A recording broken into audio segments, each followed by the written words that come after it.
Yo, yo, yo, what's up, everybody? It's your boy Isaac, And this is your boy Bryce. and we are brothers on tennis. And now, part two of the Ronald Agenor interview. There's a unique opportunity today for a lot of players to get to the top 10. Because remember, for the last 20 years, three players won a combined 62 or 63 Grand Slam. How is that possible? Exactly. And they have three different style of playing. They don't play the same game at all. They have different. They have developed different skills, which is confirming what I just said earlier. There's more than one way to play the game. Can you learn? Can you serve like McEnroe? Can you hit a backhand like Jimmy Connors? No. These are special shots. These are talents. These are special shots. The record is it's like an instrument. So when you're coaching those players, people sometimes they say,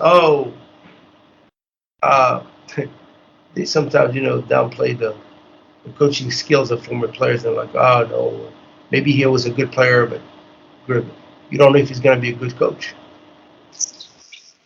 So when somebody says that, and to be a top player, it requires so much. There's so much knowledge out there for former tennis players to give, right? Versus a non-former tennis player. But it's up to the player that is being coached to understand that. Because nowadays, everybody, as you know, is a coach. Right. Those are some very insightful thoughts that really makes you have to think about the system of it all, right? Yes. And the system and then there's another important factor, globalization. Just to let you know, when I was in France, my dad said, you all need to go to Harry Hopman's in Saddlebrook. My brother was like, okay, Dad, why do we need to go there? So my dad, for some reason, thought it was a good thing. Harry Hopman was the coach that would give you an extra edge. And guess what? My dad paid for me and my brother to go and spend 2 weeks at Harry Hopman in Florida. I was 16 years old. That was one of the best experiences in my life. How so? Because we learn a different way of training. And back in the days, there's only one academy in America. Today, because there was quality. And all these former Australian players were providing amazing coaching. And their technique that they were using was very efficient. And the training program was efficient as well.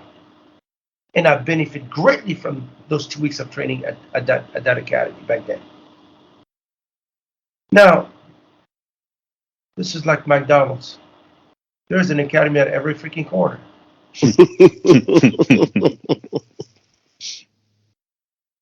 So, and then you have the globalization. In China, 20 years ago, they were paying coaches $20,000, $30,000 a month to come in and coach over there. And after a few years, they stopped. Why?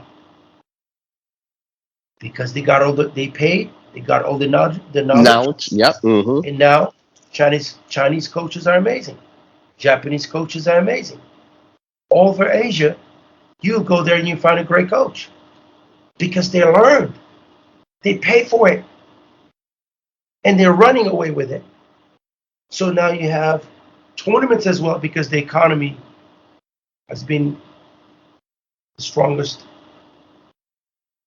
in the world for many years. So they got money. They got coaches. They got facilities. And they're focused.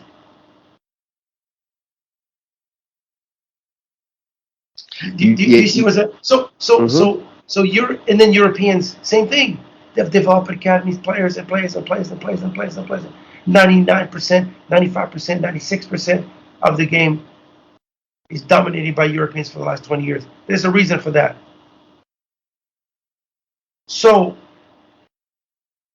in America has been behind for the last 20 years, except for the Williams sisters. Right. And we know what a different path they took. Yeah, exactly. Yep. But there was no, if things have been done the right way, America should have never been short of American players winning Grand Slams. I don't because all of a sudden they don't know how to play tennis anymore. They don't know how to train. They lost their training method and try to copy other countries and all this stuff. Like, it's gone. It's gone because it's also a cultural thing. It's a cultural thing also. Right. But I'm not going to get into too much politics because we'll pull that back a little bit. I don't want to be seen as like, hey, this guy. Look, my wife is American. Been living here for 22 years. Am I happy? Halfway. Do I miss Haiti? Yes. Do I miss Europe? Yes. Do I miss Africa? Yes. Fortunately, I cannot live in 4 places at the same time. But America has great things to offer, but there's a lot of things they need to change. Well, Ronald, speaking of that, just talk to us about what life has been like for you post-tennis, talking about, again, Haiti, France, Congo, all the places that you've been, your history. Now that you're done with tennis, what is life like for Ronald Agenor? Well, I had 2 disappointments. The first one was with Haiti, country that I represented for 19 years. And, my heart is still Haitian today. Nothing has changed. It's just, I wish I'd done it differently. My professional career playing for France, I was offered the French citizenship that I didn't accept because of my situation. At 18 years old, at 17 years old, I'm winning the gold medal at the Central American Games in Cuba. And I had an amazing welcoming back in Haiti with the president and everything. So I got caught into a situation where I didn't realize what was going on. If I were to do it again, I would think twice. The professional experience representing Haiti has been an enormous challenge, but the human experience has been absolutely amazing. You see, it's a very difficult subject because a lot of politics are involved. Now, when you start talking about Haiti, and what's going to look. If I was an NBA player, what jersey am I going to wear? Chicago Bulls? There's no Haitian flag in there, right? So you're representing a team. You're representing a city. You're not representing your country. When you play tennis, you have a flag. You're representing a country, an ideology, a way of living, a culture, a language. So I remember when I first when I got to France, of course, I was not 14, 15 years old. I was pretty developed, And I said, well, this guy, in Haiti, they don't got documentation about, birth certificate, all that stuff. Ronald, His family say he's 15, but he's probably 18. Because I was beating everybody. The tournament thought, damn, this guy can't be 15. It's not possible. You see what I'm saying? So that was my encounter with dealing with what you call racism. But it's nothing. They just assume that you're older than what you are. Right? Right. When it was a big, first of all, when I played the US Open in the juniors, so my dad was there, and they put Morocco next to my name at the draw of the US Open. So my dad goes and see the tournament director and he goes, hey, Ronald is playing for Haiti. He's born in Morocco, but he's playing for Haiti. Okay. So next day they bring somebody up to chin. Guess what they put? They put the French flag. So my dad went back again. He said, look, I came already yesterday. Now I told you Ronald is from Haiti, and now you're putting France after putting Morocco. So it's not only that my dad was the third time that they put the Haitian flag. Okay, because what I found out is, fortunately, every time I turn on the news in America, since I've been here since 1998, that's for a bad thing. Every single freaking time.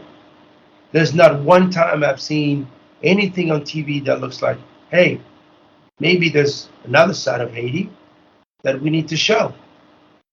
Right. I'm not talking about today. Today the country's done. There's no more country in Haiti. President's dead. We don't have a government. We don't have a president. Nobody cares. You think anybody cares? And I would assume that Haiti, being the first black republic to be independent, it would get more support from America, which is about, what, an hour and a half away? Just an hour away. So when you look at Haiti today, there's no country. Of course, Haitians have done it to themselves. But Haiti was has been a political peon for Europeans, Americans, Canadians, and their international community. So when I came out in the 80s, oh, this kid is from Haiti. What? Number 80 in the world from Haiti. Holy shit. You see, that's the conversation. And then next thing you know, I'm beating Andre Agassi, and I'm beating all the best American players. Paul Annacone, Brad Gilbert, Todd Martin, Jimmy Connors, Andre Agassi 4 times. And I name it. So I have beaten most of the American players of my generation.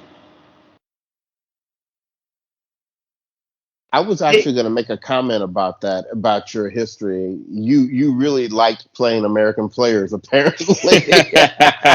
Well, I'll give you an example, because don't forget, I grew up in Africa, lived in France, and my knowledge of the world was extensive. Mm-hmm. At 14 years old, when I got to France, when you turn on the TV channels in France back then, there was a lot of documentaries, a lot about the history of the world. So I knew a lot. At 14 years old, I knew who the Mossad was, the Israeli secret services. I knew everything about it. At 14 years old, I don't know nothing about anything. Even today, you have to, like, if you have 300 channels, go and find a channel that in America that talks about the world. So your knowledge of the world is very limited when you live in America, unless you have a will. It's not given to you. You have to go and find it. And so every time I would say I'm from Haiti, it was like a surprise. Wow, how did that happen? Um, and people forget that tennis is not exclusive to a race or culture or religion. Tennis is universal. Sport is universal. And you know what's the out of everything that I've said today, you'll hopefully there's only one thing to remember. Talent is universal. Mm-hmm. It's not given to one race or one culture or one religion. It's universal. Opportunities are not. That's right on. You know what I'm saying? Mm-hmm. So, so this is the way it is. So I had, but some kind of way, being from a small country, it was kind of like my power because a lot of players that I played against, I could tell they did not want to lose against a Haitian. the, because of it is what it is. Um, and at that point, every time I would play, I would feel I was always comfortable. It was my pride. It was every time because it was my power as well. Because you sometimes play against a player, you forget about tennis. It becomes like politics. Oh my God, I don't want to lose to this guy because he's Haitian. Why? Because he's Haitian. Because Haiti's poor. You're not supposed to play tennis. You don't have the money to play tennis. You don't have the money to travel. That's the cliche, right? So, of course, when you come to America, you need a lot of money to play tennis. And I'm certain that if I've gone that route, of course I have talent. I had talent after offer me. I would have probably got a lot of sponsors if I've, stayed in America and stuff like that. But I chose to stay in France, and I made my way up. But it was not easy. What was easy was access to tournaments. Mm. And I'm fortunate that my brother was my coach, but I was offered to train at the French Federation, which I did for a few months. But I knew I needed to be on my own to succeed, at least to where I got. So playing for Haiti was also a challenge because I went through many passports. Everywhere I go, I would need a visa. Mm. Um, Sometimes people say you should not talk about this because you don't want people to know that you got deported. So there's only one country in my whole life where I was deported, and that country is Ukraine. Mm. Isn't that Interesting. crazy? So Yeah. here's the story. Uh, like I said, with a Haitian passport, I needed a visa to go almost everywhere, even in Europe, because you didn't have the European Union back then, right? So I'm taking a flight with Air France, going to the pilots, the crew. These were people that I knew. They were my friends. So I'm sitting here in the cockpit, landing at Kiev Airport, playing it was a challenging event. Then I get there. I was told that I would be able to get my visa upon arrival. So I get to the customs, gave my passport, and the immigration said, "Where's your visa?" I said, "Well," they told me with a big smile. I said, "Well, they told me I could get my visa." And I said, "Well, what are you doing here?" Remember, there's no internet back then. That was 1995. Okay. And I say, "Well, I'm playing a tennis tournament. I'm a professional player, so there's no way they can go on Google and say who is this guy." So I said, "Okay, you have where you going, hotel and stuff like that." So I give them like the detail sheet of the tournament, the hotel, everything is in there. So, and next thing I know, I said, "Well, we need to call the tournament director to verify." We call the tournament director. He does not respond. I said, "True." They were already making signs with I don't know what was going on. I said, "Can you please try again?" We try again. The tournament director doesn't respond to the phone call. The next thing I know, 4 Ukrainian soldiers are around me and say, let's go and get your luggage. So me, I thought like, oh, it's cool. Everything is okay. They have a different way to, maybe I have to go in the radar room, something. So I get my luggage, and 4 other police guy coming around me, and they talking all this thing. I don't understand anything. And I say, you're going back to Paris, because my flight was with Air France Paris. I'm like, wait a minute. What did you just say? Yeah, you're going back to Paris. Whoa. Wow. So I was escorted 4 Ukrainian soldiers back on that Air France flight. It didn't last more than 1 hour. My friends and the pilot, they goes, Ronald, what did you do? I say, nothing. I don't have a visa. I have to leave. They put me back on the same flight.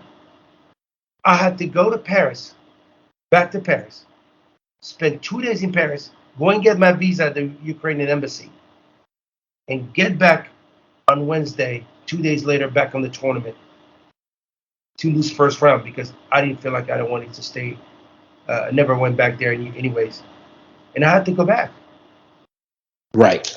So I had to go back to get my visa to play, because if I had not played, I would have got penalized by the ATP, counting 1 tournament, 0 points. Wow. So this is, my career came to a cost, a human cost. Mm-hmm. That was humiliating. But did I have a choice? Did I have a choice? No. Then I went one time in the Bahamas, and no, in Bermuda, and that was funny. And this guy's look at my Haitian passport. He goes, "What you doing here?" I said, "Playing tennis." Oh, okay. It was a challenge. It was not a big tournament. And they thought I was coming to get a job. So they questioned me for like 2 hours. Wow. So you see the privilege other countries have in the world. Being a citizen for a certain country. When you play tennis, you got certain advantages, right? Right. So, And that goes back to what you were saying before. If you had made the decision to play for France instead of, absolutely, it would have been a lot easier for you. But you may not have had as much personal pride, but in terms of the politics of things, it would have been a lot easier for you. Exactly, and we wouldn't probably be talking today. You're so funny. I would have lived a comfortable life in France. However, this whole thing with people don't have a freaking clue about politics in tennis. It's very complicated. It's not like when you're an athlete playing for NBA or football. This is a whole different. You circle the world, and I'm gonna tell you this. I think September 11 has affected American tennis. You know what? Why? What other sport that you travel the world from a country to another every single week? Mm-hmm. So Americans became targets, right? And I remember Sampras, after he won the U.S. Open, he said he's not traveling anymore. After 9/11, everybody was scared. But that's just my opinion. Wow. That's just my opinion. Well, like even you said, because even me, I was scared to travel. So imagine the American players going out to play in Europe, where they're threatening to kidnap you. I remember, actually, that was a funny story. Andre Agassi. I was in Belgium playing a tournament, and he canceled the trip. Everybody was waiting. He was the star of the tournament. He canceled. I think he said he sent a note saying that Belgium was too close to Iraq. That was back then in Iraq. That was way before him, and he's not going to show up because it's too close to Iraq. How did that happen? So you see, and that was way before September 11th. So the fear of American players going overseas was real Mm-hmm. because they were kidnapping Americans all over the world. The world became a dangerous place. Right. Still today.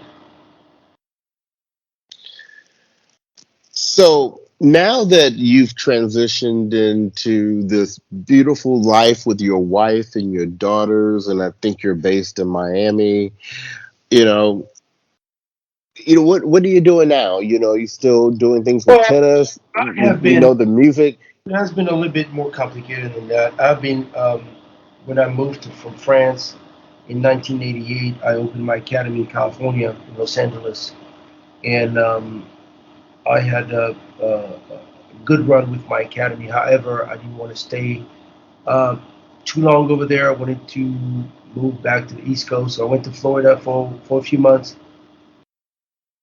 I think at that time I got 5 hurricanes in 3 months, and my wife and I said, okay, we're going back to California. But it didn't go well. The past 12 years I've been kind of like more teaching than coaching Hmm. privately. Didn't have any major academy going. I did travel with a few WTA or ATP players trying to make it on the tour. Uh, but I quickly found out that the passion was not there anymore because Mm. they didn't have it. So it was more to have players to understand what it takes to make it in tennis has been very, very challenging. And I mean, you see it on the tour today, uh, but you see it on the tour with people that are already at the top, with coaches that have already got big results. I'm talking about players that are like 1,000, 500, 800. They try to make it in tennis, and you try to help them, let them know that Rome was not built in one day. You need to work. You need to train. You need to do this. You need. They don't get it. They don't get it. If they don't move from 500 to top 100 in like 6 months or five, they think either your coaching is not accurate, or they blame it on another problem, or they don't have enough money to do this. And so it has become like freaking very this coaching. It has become a circus that is continuing. And like I said at the beginning, you have a situation where there are so many futures that players stay there for like 5 years. So you have coaches that have lured players to say, hey, we need to stay like as many years as you need, because what they did is that lure players to travel in all those tournaments around the world. And they say they're professionals, but they're not making any money. And on Right. top of that, they're ranked between 500 and 1,000 for the past 4 or 5 years, or 5 years in a row. So instead of investing in training and preparation, they go with coaches that say, wait, let's go and play 30 weeks out of the year, or 40 weeks and travel all year round. That's how you're going to get better. No. Now, you can do that for just 1 year. If you do it a second year, that means you're not good. Something is wrong. So that's that coaching part. But there's another aspect, is that the game has been done in such a way that even like when you have a master series, if you're not top 16 in the world or something, you can't play. Right. Before, you had a player that ranked 120 had a chance to play a master series. Today you can't. You have reduced the draws, main draw and qualifying rounds. It's bad. So some players are like top 100 in the world, 150. They can't make a good living out of tennis, and they can't pay for a coach full time. So there's something wrong with the tour, and nobody's doing anything because they keep this. That's why because what they have done is focus on those 3 players winning 60 Grand Slams, and that's it on the men's tour. Mm-hmm. There's no room for anybody else. Now 2 of them are gone. Djokovic probably going to end up with 3 or 4 more Grand Slams. But and when he's going to stop at the end of the day, who's next? You have a bunch of players. Anybody can grab a Grand Slam in the future if they're doing the right thing.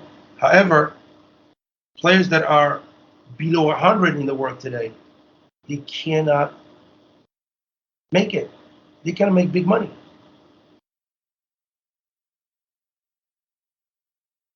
Wow. They cannot make So money. talk.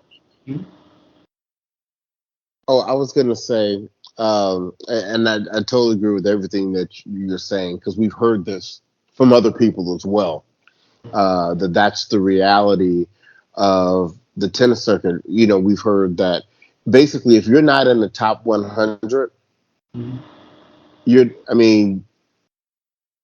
it's tough out there for the players.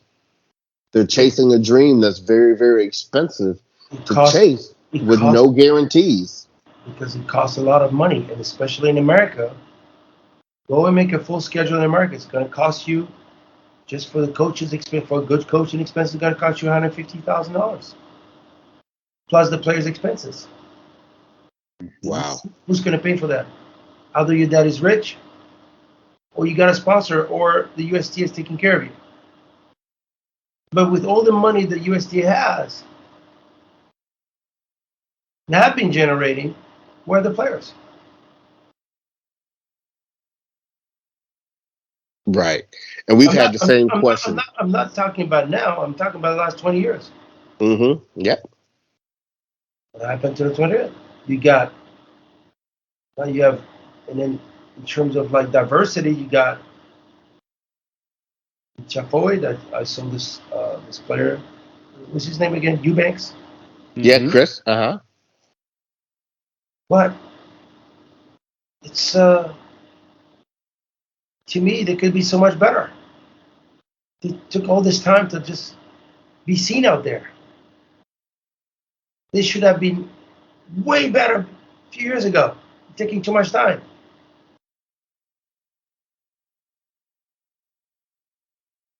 So the situation is very complicated, because you know that Europe has been dominating the game for the last 25, 30 years for a reason. It costs certainly less money to travel. I was talking to a junior player the other day. They have to pay $120 or $100 every time they go to sign up for a tournament.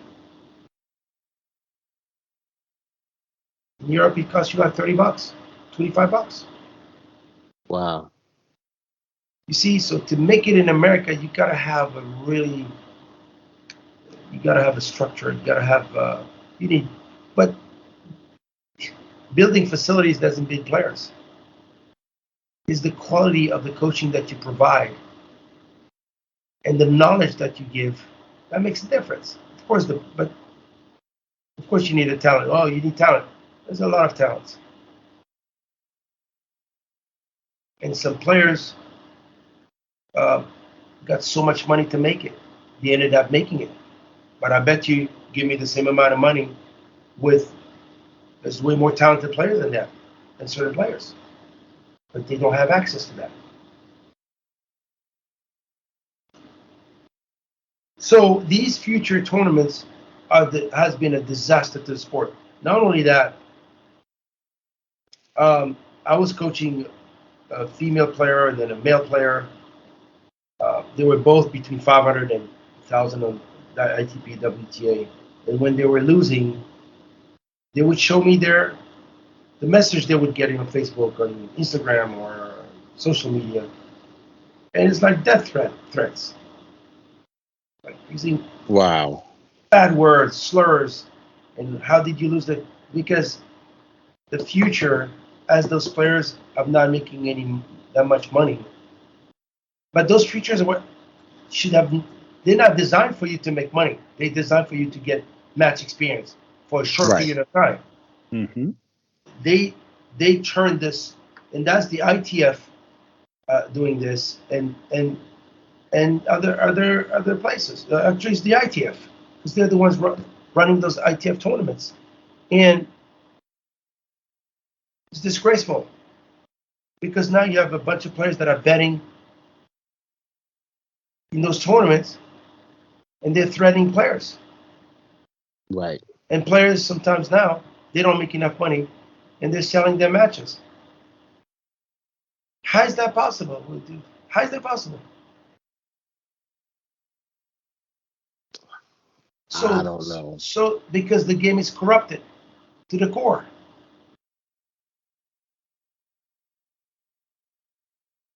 The game is corrupted. The wildcard system is a fraud. Now I'm going to speak as I'm not a player anymore, right? But Right. but I fought that all my life. Thankfully, I didn't need any wildcards to get to 22 in the world. None. Got there with my own skills, with my family. But some players, and I was fortunate, my brother was my coach for X amount of years. And I was in an environment where it didn't cost much money to access to tournaments, right? But this wildcard policy, even today, is worse than when I was playing. So let me ask you this. You have the International Tennis Federation. What does that federation stands for? You're supposed to be international and take care of the whole world because you run the Grand Slams. Right. Now let me ask you this, and I want you to verify, and I think this rule is taking place. How? Because when I stopped playing tennis in 1995, my dad has passed away 2 or 3 years before. My mom had a liver transplant for a year. So when people tell me like, what happened when you got to 22 in the world in 1989 and in 1990 I won two ATP events. When I told you, there's some stupid idiots out there. Oh, Ronald, you probably were partying. That's why you didn't make it to the top 5 or top 10. I say, you are a very good ignorant person because you just assume. People see you with your hair going all over the place. They just assume things, and I'm not going to go into details that could embarrass a bunch of people today. But you're in a situation where you have a system in place, and you're trying to break the system, but by yourself is difficult. The only thing that now I would say this: tennis is a fair game. You know when? When you're on the court, because the ball is round for both players. No excuse. The best player will win, right? But before that, a lot of things are not equal. So when I stopped in 1996, my ranking dropped to 790 in the world. And I met my wife in 1994. She was modeling in Italy when I was in the semifinals of the tournament of the indoor in Milan. And so we stayed friends for a couple of years, and then we got together in 1996. She came from California, and she said, "So what are you going to do now?" I said, "Well, I don't feel like playing tennis again." And I was done. Disappointments or whatever it is. And she said, "Well, I think you still need to play. I think you."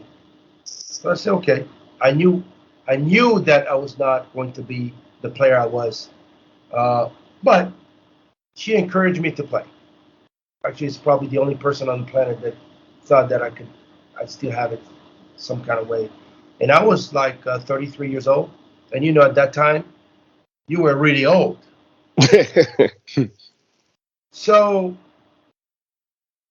here we go. I'm playing back on the tour, 790 in the world. And this is where I realized, this is the first time I realized what it meant for me to play for Haiti. I tried to get wild cards at the French Open. Declined. In the qualies, not even in the main draw, declined. Oh, wow. Oh, we're going to give the wild cards we give priority to the French players. Okay. Didn't bother that. I lived for 20 years there. Then contact Wimbledon. No response. Then I contact the U.S. Open. All wild cards are going to American players. Then I contact the Australian Open. All wild cards going to Australian players. So of course I didn't win a Grand Slam. It was not maybe top 5. I didn't maybe command the same prestige as other players. Like Goran got a wild card. It's a good example. Goran Ivanisevic. He got a wild card at Wimbledon the year he won. Am I correct? Believe so. Yep. Yeah. So, but Goran was a top 5 player. Maybe meant more to them. To me, he did better at Wimbledon. But at the French Open, he couldn't get even a wild card in the final. But the message was I was too old, 33 years old.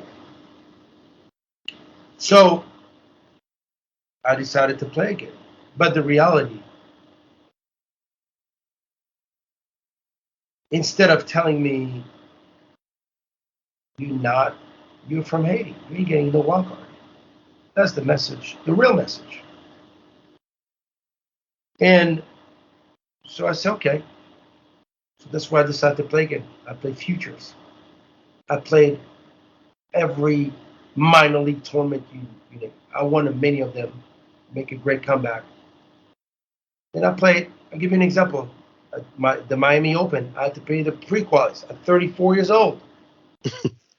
7 rounds in some random course right here in Miami.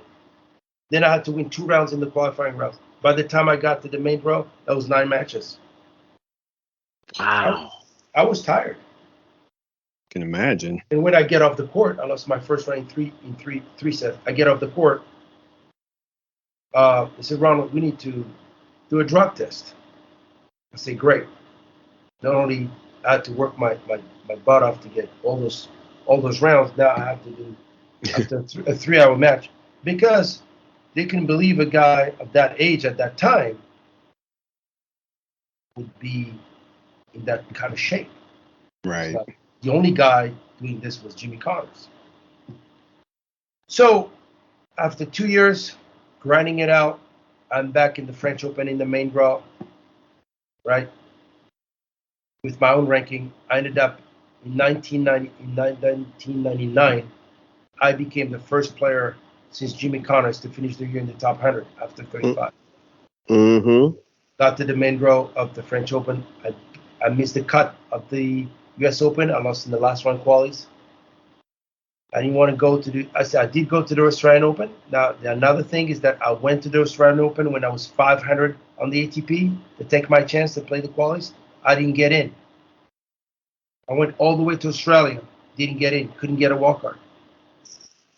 But every year, the cut was like very low. So I took my chance. Right? Didn't get in. So I complained. I said, this is unfair. Because the International Tennis Federation should give room to players like me that are representing a small country, representing the Caribbean. I should have an automatic spot, at least in the qualies. I'm not even asking a main draw wildcard. Right. I got to 22 in the world. And you won't give me a wildcard in the qualies in any of the Grand Slam? That is disgraceful. Yeah. That is disgraceful. But like I said, you didn't give me a wildcard. I went again and get it myself. Got in the draw myself. 2001, I'm back in the main draw at the French Open. How about that? But I'm at that point, I'm not playing my best tennis. Right. I'm just playing, fighting, doing something nobody else has done before, fighting for something. Then you realize today, you would think after I quit the game in 2002, things would be better today. They're even worse.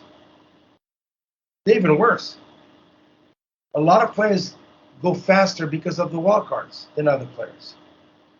So you have to remember, you have the coaching part, you have all this thing that is going on. Now you have the wild cards. So history has shown wild cards sometimes doesn't make a huge difference, but most of the time it does. It makes the process so much faster. So think about this. The French Open has 2 slots every year in the main draw of the French Open. Wimbledon has 2 slots. Australian Open, 2 slots. US Open has 2 slots. Who are they sharing those wildcards with?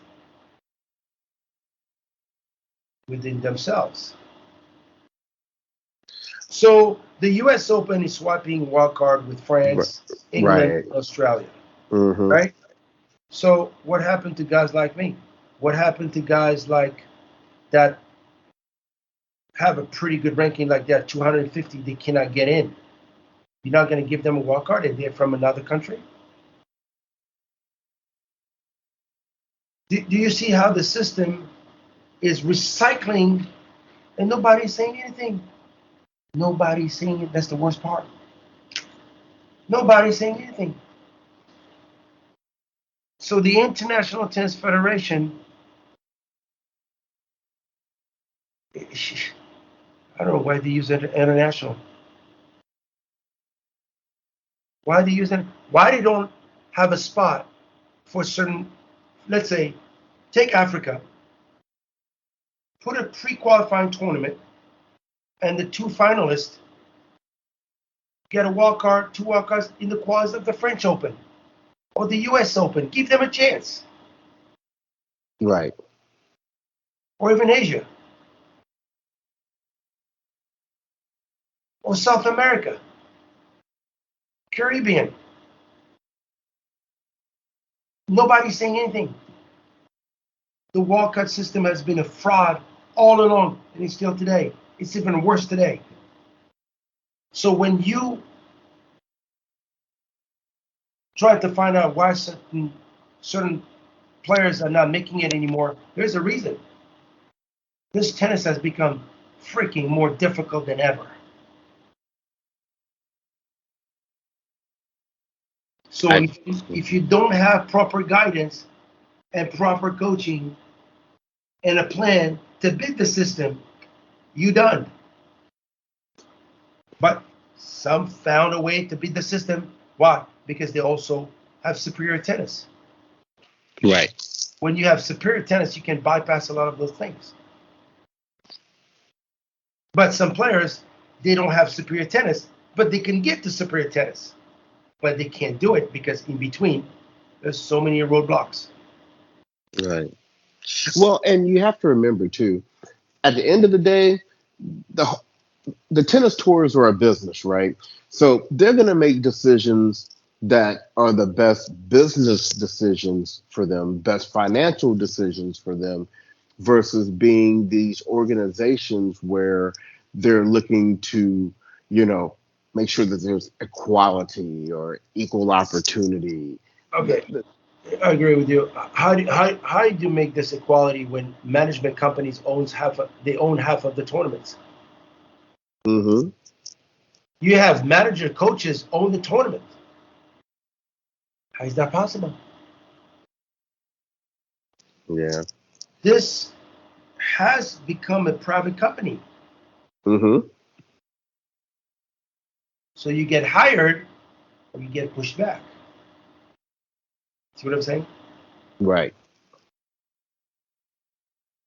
Oh, I tell you what, this has been such an insightful and deep and good conversation. I know our listeners are going to really enjoy hearing a different perspective, on the tennis system, we'll call it. Because they don't know. No. They don't put this behind. I would say behind the best line. Right. They don't know. They just read things. And people don't have the patience today. They just read things. They go to social media. They go, it's it's a show. It's a show. So you have to go into research to find out some good contents and people that can listen to the people, and then wow, you're actually going to help them make better decisions. Absolutely. And Ronald, like Bryce said, this has been such an insightful discussion, and we appreciate all of the great words and the perspective that you shared. Any final words before we go ahead and wrap up here? Despite all this politics, and all these hurdles and all this and this and this and that, at the end of the day, tennis is a absolutely amazing sport. And I'm 58. Every time I step on the court, either for coaching or just playing for myself,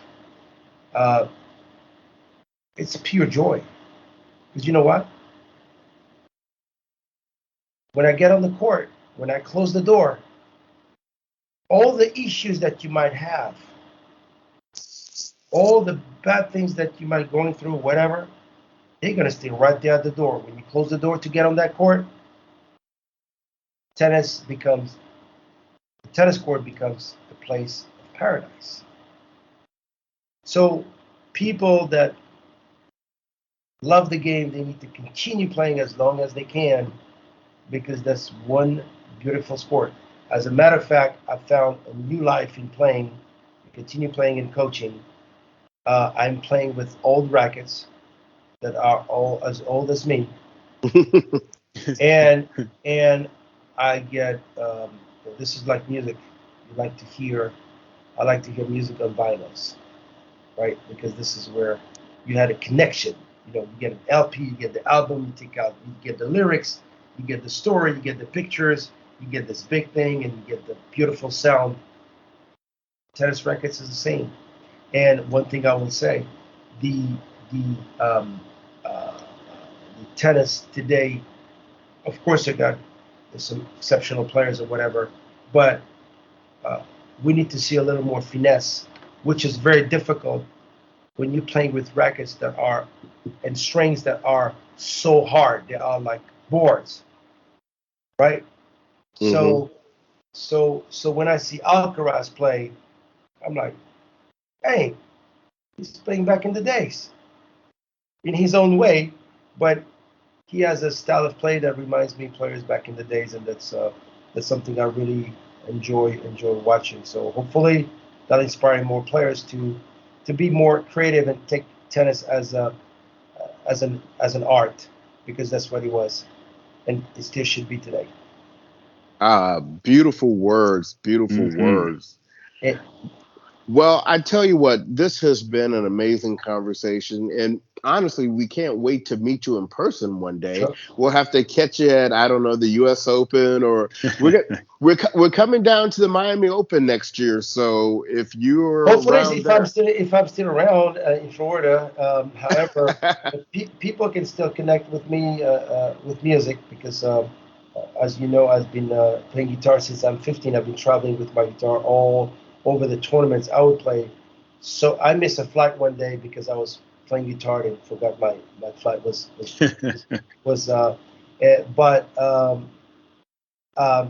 people can check out on my website, ronaldagenor.com. They can go through a bunch of videos, pictures, and also listen to my last album. It's called the V, but it's like Strings of Life. So I'm telling a few stories. A few songs are in French, a few songs are in English, and this is also a way for me to express myself and to stay connected. Well, we're going to have to get you and Isaac together, because sure. I don't know if you know or not, but Isaac is an incredible singer. And so y'all share that love of music. Oh, yes.